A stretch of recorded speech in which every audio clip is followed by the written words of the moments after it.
I'm Chris Williams from Cyclone Fanatic and a proud Iowa State graduate from the class of 2007. No one shows up like Iowa State fans. And Cyclones support Cyclones on and off the field. Your gift can provide scholarships to students, fund groundbreaking research. We can even drum up opportunities for the marching band. Visit MoveWhatMatters.com to learn how you can make an impact today.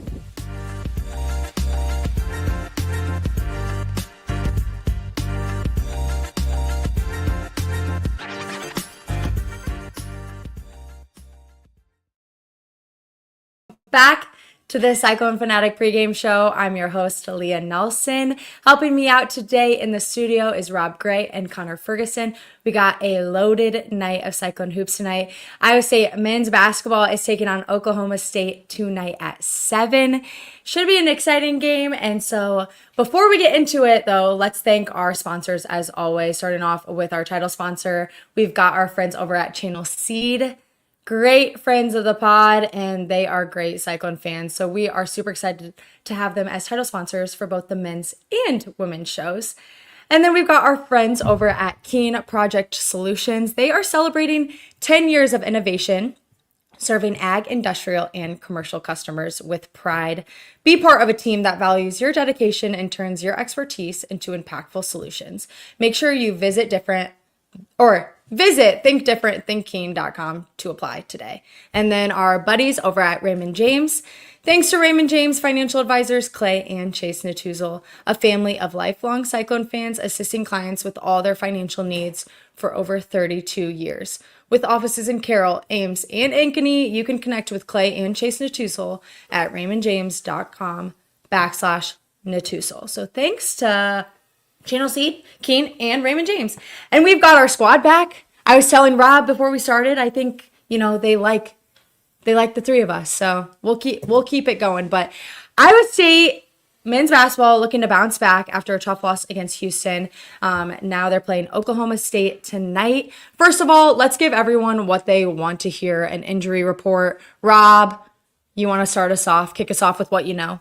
Well, it looks like Curtis Jones is, whatever the illness was, he's healed because he was shooting around with the team. And I don't think we have access to the starting lineups. I could check the Cyclone stats. It's a little bit early for that, but would presume if they put out on social media the shooting, he's going to play.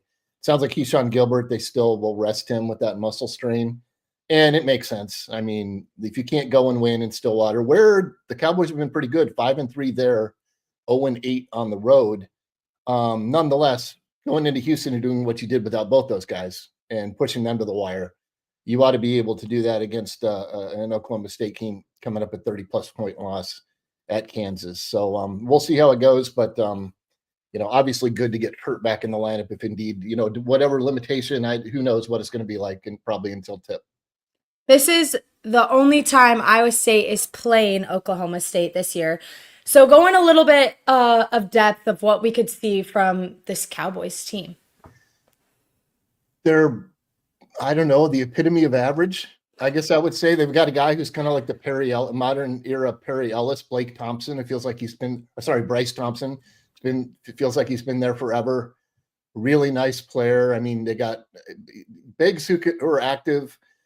They got a few guys who can shoot it, but I mean, you look at their Ken Pomp ranks, 135 offense, 105 defense.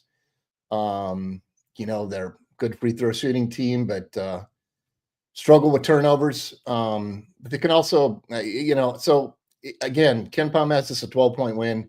I think an Iowa State team at close to full strength should be able to go into Stillwater and get a win. But I think I should caution fans thinking it's going to be necessarily a breeze. I mean, Utah beat them by 9 there. Arizona State. Houston beat them only by 9 there. They put up a fight in Gallagher-Iba Arena, but again, the Cyclones should be able to pull it out fairly comfortably. Anything to add, Connor? Yeah, well, he mentioned Bryce Thompson. I was like, oh my God, Phil Forte, there's no way he still plays for Oklahoma State. And I was thinking of my childhood again. But man, talk about the exciting games Iowa State and Oklahoma State have played over the years. And during the Mike Boyne era, it kind of went away a little bit. There was still some chaos there.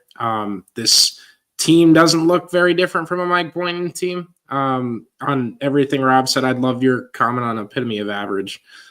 They're right around the middle there. That Houston game was at Houston, that Oklahoma State was hanging around in, but yep. I think that's just a case of overlooking sometimes. Yep. So you got to expect to win this game. Texas Tech went in there and won by 48. That's bad math by me. It might be 38.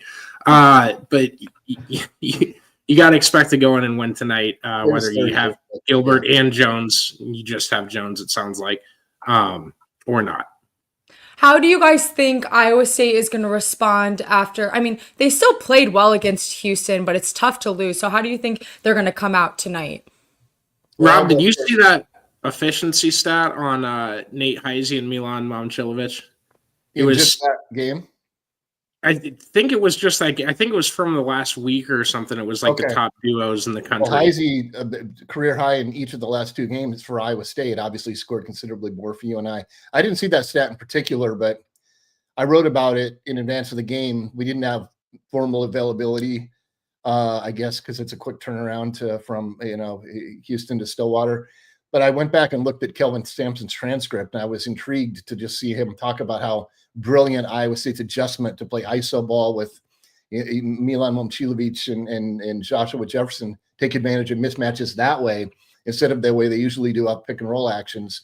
Again, he called that brilliant and said people think iso ball is a bad name, but it can win you games. And it took Iowa State to the cusp of winning that game if Houston doesn't hit 6, 7 late, high degree of difficulty, late shot clock threes or long twos in that game, and finally put it away after Iowa State cut it to 1 on a Heisey 3. But that's a net win. That is a big win. It's sort of like the Auburn game early in the season. If you can fight like that with your 2 leading scorers out, you have grown significantly as a team, and I expect that to carry over to Stillwater as well. Connor, anything to add? Yeah, no, I completely agree with Rob, and you have to get this one and get the ball rolling back forward again. I don't think they're kind of coming off a loss like a normal loss. I think you fought there and got a moral victory, as rare as those are, especially when you have such a great team like this. But you got to finish the last 4 games at 3-1, and then you feel really good about your chances of getting the 2 seed, especially if you look at where the other things fall, who loses where, and et cetera. So, just down the stretch, you want to finish the season strong, and March Madness around the corner. I can't wait. 3-1, Connor. 4-0. How about that? Yeah, I think Iowa State fans would take 4-0. I mean, Arizona at home, that'll be a tough one. BYU at home, Cougars playing great. That'll be tough. At Kansas State, oh boy, to close the regular season. How about that? But even though the Wildcats have dropped off the bubble, they clawed their way back to improbably. Going to be some tough games, but I 3-1, yes, it puts Iowa State in a good spot. I expect them to go 4-0 entering the Big 12 tournament, but we'll see how it goes. No, same, Rob. Yeah. And I don't think it'll happen, but if we ever had a game where we could expect to see something close to what we saw at the USA-Canada game the couple Saturdays ago, I think that K-State one. Yeah. Non-zero chance is what I love to say, Rob. Yeah. I hear you. I knew you were going to bring up hockey somehow, some way. Duh. Well, I don't have the Sydney Harris fan club yet tonight. So. True. But hey, I think she's doing well. Speaking of Iowa State women's basketball, they are leading 44-27 at halftime against UCF. So make sure you guys are flipping back and forth between the 2 basketball teams, because obviously big game for Cyclone Hoops. But thank you, Rob. Thank you, Connor. I appreciate you guys hopping on. I really appreciate it. Thanks to our title sponsor, Channel Seed, our other sponsors, Keen Project Solutions, Raymond James Financial Advisors, and as always, Aiden for producing. Go Cyclones.